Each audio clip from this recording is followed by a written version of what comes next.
Hello les babes, j'espère que vous allez bien aujourd'hui et qu'on va passer un très bon moment ensemble.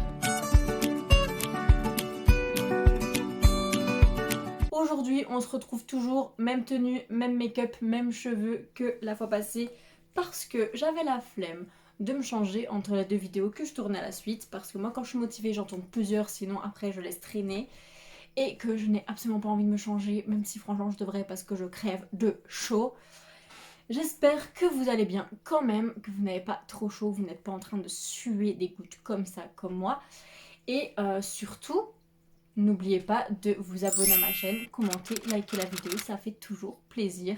Et de me suivre sur mon Instagram, Reading Ririn. Maintenant que c'est fait, nous allons pouvoir passer au sujet qui nous intéresse et que vous avez lu évidemment dans le titre de cette vidéo. C'est le book haul de mai. Le mois de mai n'a pas été... un mois de grosses dépenses, franchement, ça va. Il y a quand même une petite pile, comme vous pouvez voir ici sur le côté. Mais j'ai quand même pas mal acheté d'occasion. Le premier livre que je vais vous présenter, que j'ai acheté en ce mois de mai, c'est The Good Girls. Alors ça, je l'ai acheté neuf. Je l'ai acheté à 17,90 €. Pourquoi je l'ai acheté? Tout d'abord, la couverture est trop belle. Très vintage, j'adore. Ça parle de meurtre, ça parle de 3 filles de la classe de la victime. 3 filles de sa classe sont suspectées de son meurtre, donc ça a l'air pas mal. Elles ont toutes des choses à raconter, elles ont toutes des choses peut-être à nous faire découvrir et elles sont toutes différentes évidemment. Et il y a Claude la fêtarde, Evry la cheerleader et Gwen qui ferait tout pour une bonne note. On adore, moi j'adore. Vraiment, ça a l'air très ado, très sympa et ça parle de meurtre.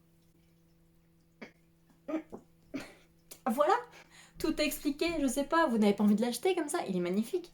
Le sang est rose, j'adore. Donc The Good Girls de Claire Elisa Bartlett aux éditions Castlemore.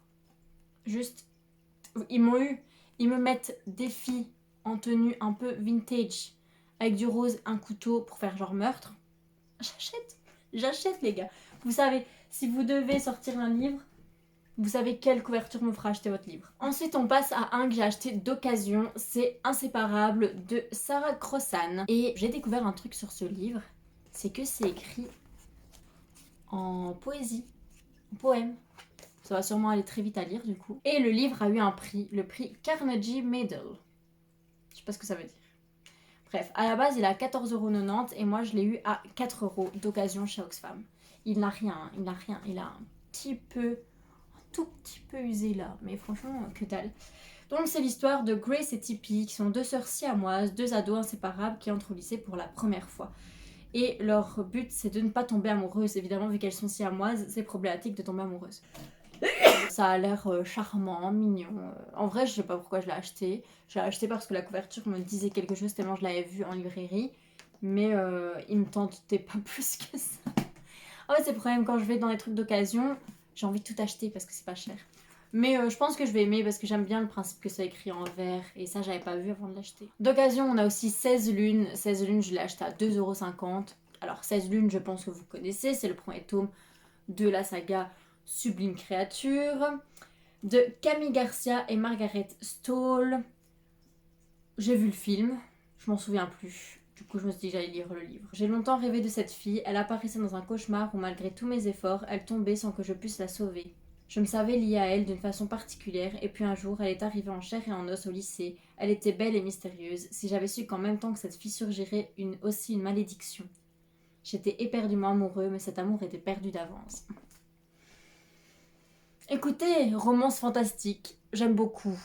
Enfin, j'aime beaucoup, je sais pas. J'ai détesté Twilight, mais j'ai envie d'essayer 16 lunes. Donc, go.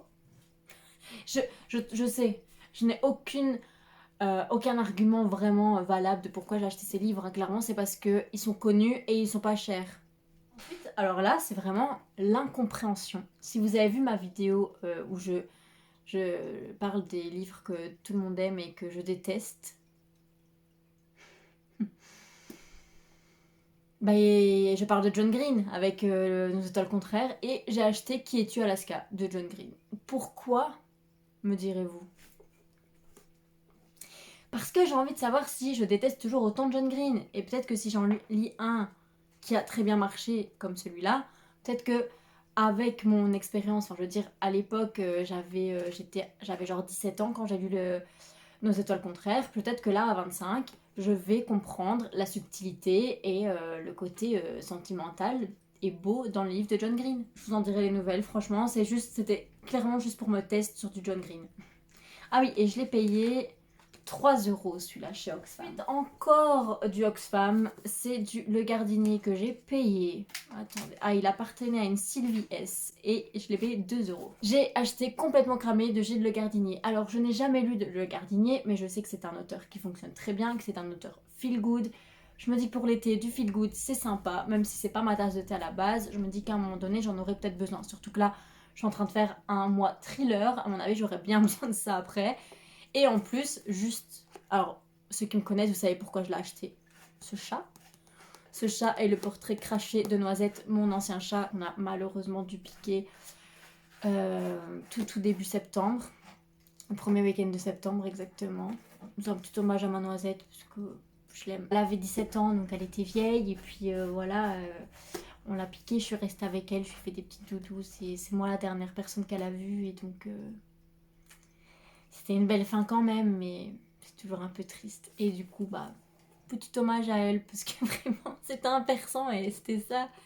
Et trop belle. Sauf qu'elle, elle avait un problème de croissance, donc elle était beaucoup plus petite que ce chat. Ensuite, on a ce pavé là, qui est tout simplement 3 livres en un en fait de Dennis Lehane. Je sais pas comment ça se dit, mais bon, je le dis comme ça.